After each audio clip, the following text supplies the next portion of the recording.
Hello, welcome back to my channel. તો friends, હું ફરી તમારી સામે નવી ટ્રીક લઈને આવી છું. તો શું આ રૂમાલનો તો તમે પણ ઉપયોગ કરતા હશો અને પાવડરનો પણ ઉપયોગ કરતા હશો, પણ આવી રીતે તમે ક્યારેય નહીં કર્યું હોય.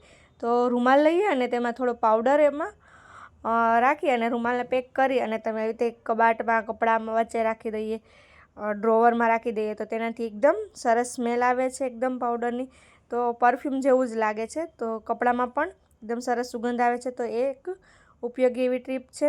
અને આવી રીતે જ્યારે વાસણ સાફ કરતા હોય તો આ રૂછું ને બધું ગંધારું થઈ જતું હોય ઘણી વખત, કે એ ફેંકી દેવાનું હોય અને તાત્કાલિક તમારી પાસે ન હોય, લેવા જવાનો ટાઈમ ન હોય, તો તમે આવી રીતે પ્લાસ્ટિકનું ઝબલું છે તેનો ઉપયોગ પણ કરી શકો છો.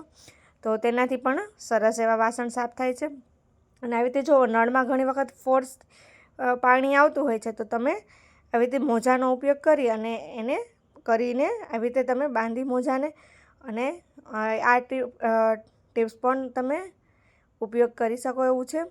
પણ જો આવી રીતે બાંધીએ તો મોજું પડી જતું હોય છે, તો તેને આવી રીતે બાંધવા માટે આપણે રબર લઈએ અને રબરથી એવી રીતે બાંધી દઈએ તો એકદમ મોજું સરસથી ફિટ થઈ જાય છે અને પાણીનો ફોર્સ પણ સરસથી આવે છે, જેથી કરીને આપણા કપડાં પણ ગંદા નથી થતા. જ્યારે સામે ફોર્સ એકદમ આવે છે તો આપણે પણ ઘણીવાર પાણી બધી સાઈડ ઉડતું હોય છે, તો એ પણ ના થાય અને ગેંડીમાં સરસથી ક્લીન એવું રહે છે.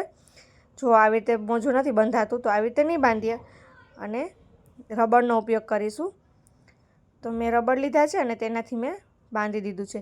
ત્યારબાદ વાઇપર પણ બધા યુઝ કરતા હોય જનરલી, તો વાઇપરમાં પણ મોજું લગાવી દઈએ અને તેનાથી આપણે પ્લેટફોર્મને સાફ કરીએ તો એ પણ એકદમ ક્લીન થઈ જતું હોય છે. તો એવી રીતે પણ તમે કરી શકો છો અને વાઇપર પણ ગંદુ નથી થતું.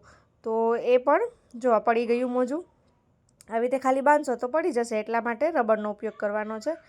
અને વાઇપરમાં મોજું બાંધી દઈએ, પ્લેટફોર્મ સાફ થઈ ગયું તો આપણે મોજાને વોશ પણ કરી શકીએ છીએ.